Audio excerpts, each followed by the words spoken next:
They're not cheap, but I don't think they're anywhere near the cost of what she has to outlay on a regular basis. So. That is very true. So what's one of the things that you've learned as an entrepreneur that shocked you? And this goes for both Melisa and Stafford. So I'm just wondering, what are some of the things that really shocked you as you became an entrepreneur that you were not expecting when you went the entrepreneurship route? Just how demanding the public can be, and unreasonable, I should say, at times. Interesting. Like give us an example. What do you call unreasonable? All right, I had an event, and we had some catastrophic software failure.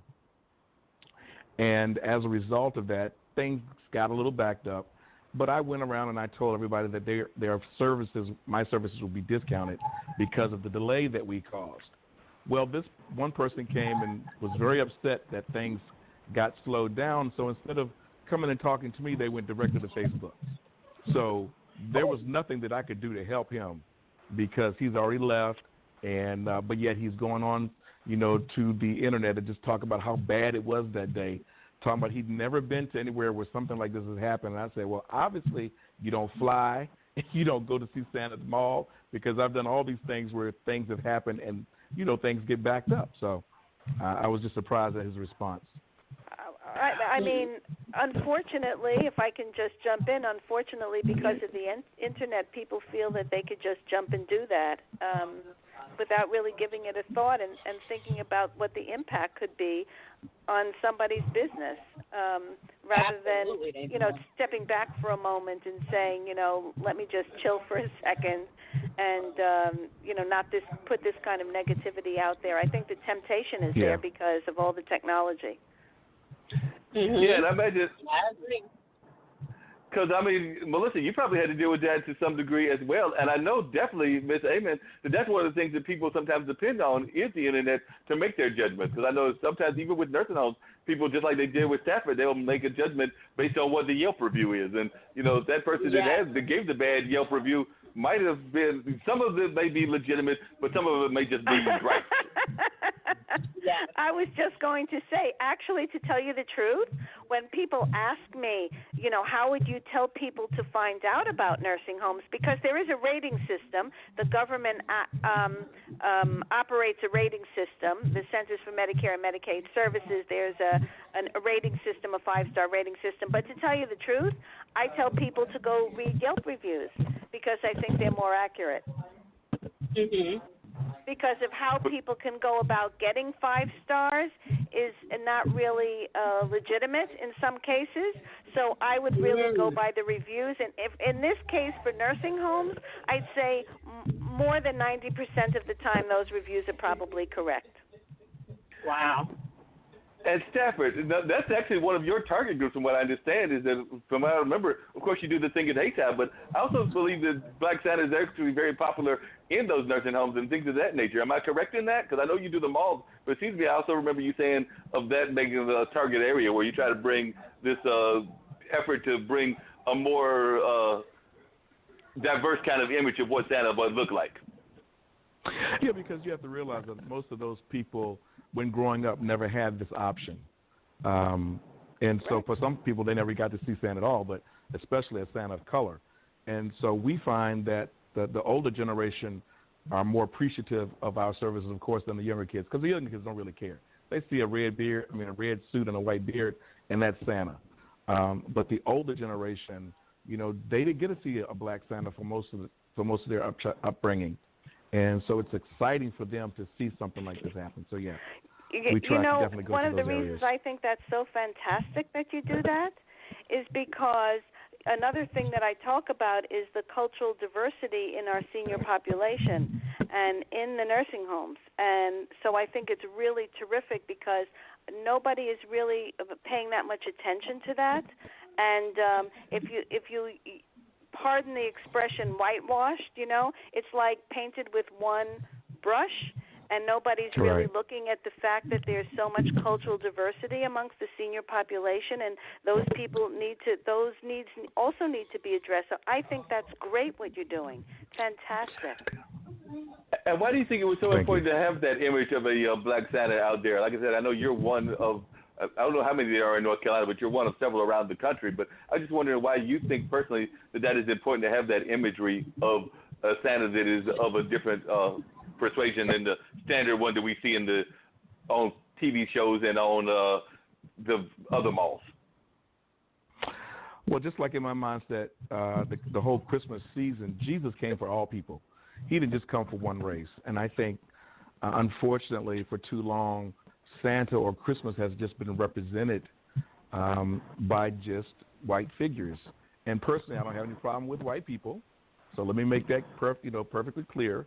But at the same time, I think it's a little off-putting for some families to want to be able to go see a Santa that looks like them and they can't find it. So that was my motivation, because people kept asking me when I was doing the white Santas at the mall if we were going to ever have a black Santa. And wow. So I took it upon myself to provide one, since the mall wasn't open to doing it at the time. Let me ask you, can I ask a question? Do you mind if I ask a question? Not at all. So now that you're saying that about black Santas, what about other ethnicities or persuasions? Right. What about Asian Santas? Has anybody thought about that? Is it something that's discussed? Yes. As a matter of fact, the name of my company is Santas Just Like Me. So cool. It was not to be just black Santas. That's how we got started. I was able to find, men that looks like Santa Clauses with the white beard. With regards to the Asian community, that's not as easy, but the next guy that I'm looking at bringing on is a Hispanic Santa. So that's my next. And so as long as it continues to grow and I have access to different Santas, we will include those in our offerings. So. Cool. And Stafford, what do you say to people, whether it's Easter, and like I said, Easter's not that far from us and everything. Valentine's Day was just last month. But a lot of times when people, and St. Pat's was just a couple of days ago, a lot of times when people see the holidays, whether it's a ethnic holiday like St. Pat's or whether it's a more traditional holiday like Christmas and Thanksgiving, they talk about the commercialization of the industry. And like I said, you decided not to do the Easter Bunny this year, but that's one of the things that people just get frustrated with. So when people bring that argument to you, what is your argument back to them? My argument has always been, you make it what you want. I can't control what other people do, but I can control what I do. So if you don't like the commercialization of it, then don't participate. That's your choice. That's your right. But if somebody else wants to do something different, then they also have that right and that option to do it as well. So I try not to even, argue with people, because, I've had people come and tell me, well, Santa Claus should be free. And I'm thinking, Santa has to feed his family too. True. Well, see, that always. And Santa looks like he eats a lot, so I guess he has Yeah, reindeer feed is not free. And that always amazes me, because we've actually talked about that on this show with a variety of people, whether it's creatives, whether it's educators, whether it's people like Melissa was talking about that are involved in STEM and everything. But a lot of times people want us to do these services, and they want to do it but they want you to do it for nothing. Like, even in terms of giving advice on business, or I've done a number of business things where people have always wanted me to give them advice, and then when I mentioned the fact that it might cost them, they look at me cross-eyed, and I'm sitting there going like, you pay your plumber, you pay your auto mechanic, why are you not going to pay me for the advice that I've given? But a lot of times people just want. I imagine even Melissa, when you were doing the stuff with the record labels and going to your artists and everything, and you told them that they had to pay a fee, some of them were probably looking at you cross-eyed, like, wait, you expect me to pay you to give me this advice and to get me into Sony? Yeah, that is true. That is true. That is very true. And coming back to what I asked Stafford, what's one of the amazing things that you learned as an entrepreneur that shocked you? One of the things that as an entrepreneur you were not expecting. Like I said, you definitely have talked about the fact that it is not for the faint of heart to get into this business of NASCAR, because it's not cheap. But what is, just as an entrepreneur, what are some of the amazing things that you have learned? One of the things that I found that's very crucial to building your business is having dependable people. And I'm going to tell you, that has been difficult to find. Folks that you can rely on to be there when they say they're going to be there. And I can't do the business by myself, and so I pay my people well, because I want them to know that I value them. And so in my valuing them, I need them to do what they say they're going to do. So really just finding good people is difficult. And what about you, Melissa? Is that similar kind of attitude that you've had to deal with, or yes. what has it been? Yes, very much so. Definitely having a competitive salary and having mutual respect for the people that work for you and knowing that they represent your brand. You know, when they're out there in the community, they are a part and they are a representative of what you're trying to build. So, you know, who you hire is very important to the progress of your company as well. And I try to I treat everybody like their family, you know, because I trust them to help me in my journey.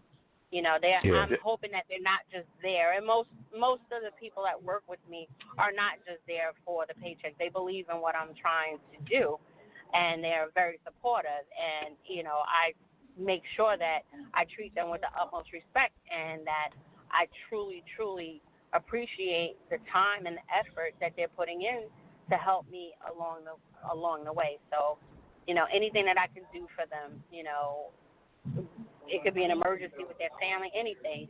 You know, I treat everybody like their family and the way I want to be treated. That's where I was raised. You know, if I could just comment on that, I think that's great too. And if more people providers who own skilled nursing facilities, nursing homes, you know, whatever name you want to ascribe to them, if they valued or showed their employees that they valued them, that they had respect for them, that they mattered, they would probably do a better job in most of them in caring for the people that they're there to take care of. But for the most part, people don't treat them as if they matter. It's like just another body here or there. And so for many of those people, they respond by doing the job in the same way.